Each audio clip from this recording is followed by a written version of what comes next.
بسم الله الرحمن الرحيم إذا جاء نصر الله والفتح ورأيت الناس يدخلون في دين الله أفواجا فسبح بحمد ربك واستغفر إنه كان توابا إذا جاء نصر الله والفتح ورأيت الناس يدخلون في دين الله أفواجا فسبح بحمد ربك واستغفره إنه كان توابا.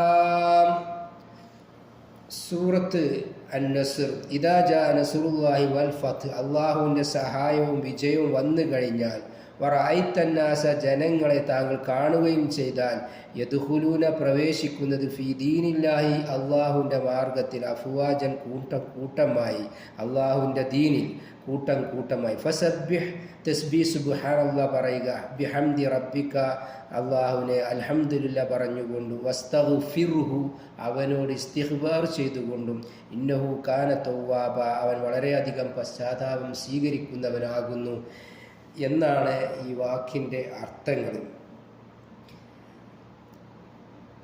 ഖുർആനിലെ 110-ാം അധ്യായമായ സൂറത്തു നസ്റിനെ കുറിച്ചാണ് നമ്മൾ ഇന്ന് സംസാരിക്കുന്നത്. ഇദാ ജാഅ നസ്റുല്ലാഹി വൽ ഫത്ത് എന്ന് തുടങ്ങുന്ന ഈ സൂറത്ത് കേവലം 3 സൂക്തങ്ങൾ മാത്രമുള്ള ഒരു ചെറിയ അധ്യായമാണെങ്കിലും ഇസ്ലാമിക ചരിത്രത്തിലെ ഏറ്റവും വലിയ വിജയങ്ങളിൽ ഒന്നിൻ്റെയും പ്രവാചകൻ മുഹമ്മദ് നബി സല്ലല്ലാഹു അലൈഹി വസല്ലമയുടെ ജീവിതത്തിലെ ഒരു പ്രധാന ഘട്ടത്തിൻ്റെയും സൂചനകൾ നൽകുന്നു.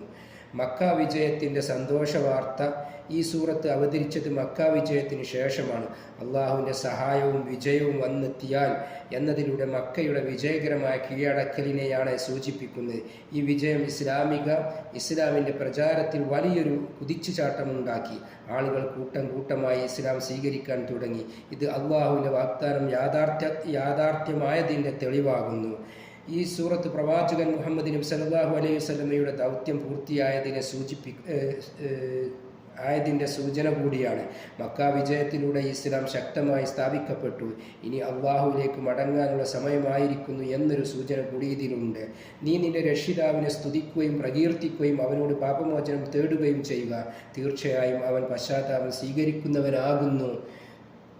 വിജയത്തിൻ്റെ ഉന്നതിയിൽ നിൽക്കുമ്പോഴും അള്ളാഹുവിനെ സ്തുതിക്കാനും അവനോട് പാപമോചനം തേടാനും പ്രവാചകനോട് കൽപ്പിക്കുന്നു. ഇത് വിശ്വാസികൾക്ക് വലിയൊരു പാഠമാണ്. എത്ര വലിയ വിജയം നേടിയാലും